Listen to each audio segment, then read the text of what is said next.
Hi everybody, it's me, Barb. I'm coming to you tonight to explain to you about this Battle Plan for Prayer book. It was $14.97 at my local Christian bookstore, and it is a phenomenal book. If you don't have this book, go out and get it, because it could have been $30, and now that I've read it, I would definitely pay the $30 if it had been $30.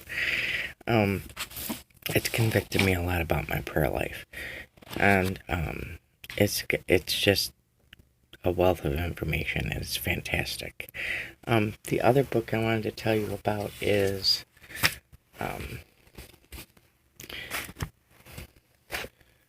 this one. Sorry, I'm holding my camera, my phone. This one. It's A Watchman's Guide to Praying God's Promises by Dick Eastman. It's fabulous. This is a really good book too. This one's free on Every Home for Christ website, so you can, I don't know if you can still get it or not, but I got it through the mail like a year ago and never read it. I'm reading it now, and it's really good. The Lord's been convicting me about prayer, and I'm a sloppy prayer. No holds barred. I'm kind of like, okay, this is how this is, pray it out, and then I just leave it. I don't know how to, I guess they call them crisis prayers. That's definitely me. I pray when I'm in crisis, most of the time. I do say little prayers to the Lord, for family members and stuff, but I don't spend hours praying. And it talks about the one book. This book talks about how when Jesus said, you couldn't pray with me for 1 hour because the apostles kept falling asleep, and it's just a really I can't even explain to you how convicted I am about my prayer life now. But so I've gone through half of it already, and I'm working on. It's got 35 or 32 chapters in it, and then it's got a bunch of stuff in the back. I'm sorry for all the jiggling. It's got like the names of God, spiritual ammo, Bible verses, prayers for in the harvest. Laborers in the harvest. Praying for those who don't know Christ, and then it's just like a bunch of Bible verses and like different things, topics that you can pray about. It's a really good book. There was one, the demon one. He wrote another one about conquering demons, or I don't remember exactly the name of the title. Rerouting demons or something it's called. And that's what I thought this was. I didn't realize I had bought this one because it's been on my shelf for probably about a year and a half, and I never read it. So when I got done with Fervent, I didn't realize I had this one, and I was cleaning up my craft, organizing some stuff because my craft room's a disaster, and I just wasn't organized enough to do anything in here. So and then I found it, and I was like, oh, read this, Well, it's given me a whole new fire for wanting to pray. So I really suggest that you go out and get this if you don't have it. And if you're a crisis prayer, or you're just one of those people who just don't know how to pray, or think that praying, you have to have thee, thous, and those, and all these magical words to pray, this is just a really good basic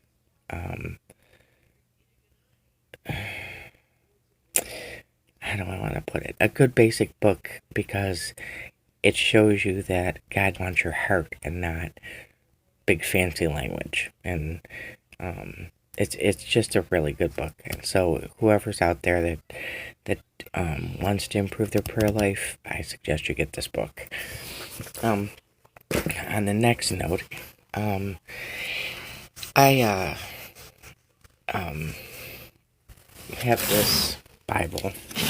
Sorry. I have this Bible, which is a life application Bible. So I'm reading this one instead of... Well, I'm still reading my Thompson Chain, but I started doing this one because it's got a little bit larger print in it. So I've been studying out of this book, out of this Bible.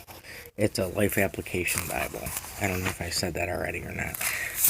I like this because of the footnotes down here.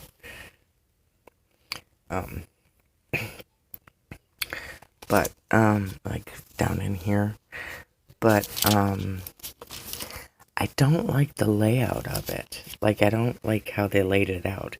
And I don't know if all life application Bibles are like this. Or if it just happens to be this particular one. But I just don't like the format of it for some reason. It just confuses me. Like, I have to search for where the next chapter and stuff is. It just, I don't know. I mean, it's good for me to read, and I love the, some of the information in here that you wouldn't even think that would be, like, what do you call it? Like, it's not history, but it is man's opinion, but it's also kind of, it gives you kind of like a different of how to think about different things that went on in the Bible.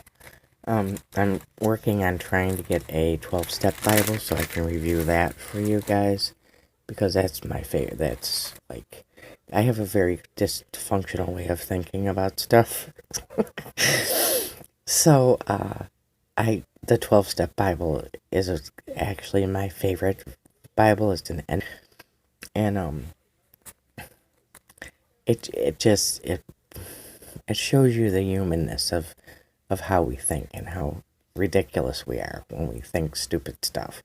But anyway, so anyhow, this is quite a thick Bible. It's kind of like same exact size as my Thompson Chain. And I mean, it's a good Bible. It's not like it's a horrible Bible or anything. It's just, right now I'm trying to figure out timelines, and I'm totally confused about timelines. I have no idea. Like, the numbers are all jacked up. Like, okay, hang on. To give you an example. Alright, like, 848 comes after 841. But they have 841, the year 841, after 848. And I'm just like, but 841 comes before 848. I don't know if they made a miss. I don't know what the deal is with timelines. Like, I've tried to read it like from right to left and left to right, because I know the Hebrews read everything from right to left instead of left to right. But I still don't, I don't get it. So, if Samantha watches this, call me soon, because I'm confused. And maybe you can explain it to me. So I've been in a funk for like, I don't know, probably the last 3 or 4 weeks. And, I'm reading, and since my back went out, and I've just been in kind of a messed up, I started to make excuses about praying and stuff, and for some reason the Lord's been working on it. Obviously the Lord's been working on me with it, but I have bad knees, and I was talking to the Lord about, well, I'll just sit in the chair and I'll pray to you like that. I'll just sit and pray instead of kneeling and praying. And kneeling and praying to me, for me, was always my preferred stance. Okay. Well, so I'm sitting here, and I was making all these, basically excuses as to why I wasn't going to kneel down and pray. And I came across this piece of paper from In Touch Ministries from Dr. Charles Stanley about worship, and he gives you these little letters when you order his devotionals or you give him money. He sends you these like little letters, and I love the little letters because it gives you like little like an outline of different things that he wants to teach you. So, I keep the letters. So I happened to come across while I was cleaning up my craft room about worship and how the word worship means to kneel or bow down. So I was like, okay, zing number one, because I just got done telling him how I was gonna sit and, and worship him. And I use a pillow when I clean my bathtub. I use a pillow to kneel on because my knees are so bad. So he's like in my head, he's talking to me and saying how, you use a pillow to clean the tub. I was like, well, yeah, but that's only for a couple seconds. I mean, I just clean the tub and then I get up so that my knees don't hurt. And I hear, so use 2 pillows. So now I use 2 pillows to pray to him, and it's working out pretty good.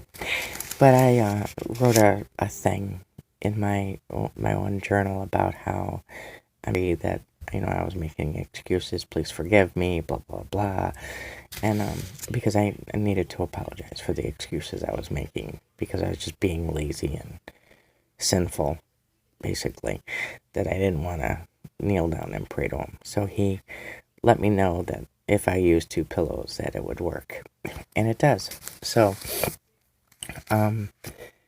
basically, I just kind of wanted to hit base with you guys and say hello and tell you a little bit about what was going on. And I'm gonna go now and do some more studying, and hopefully in a much more positive and upbeat mood that I have lately. And have a good night, and I'll talk to you later. Bye.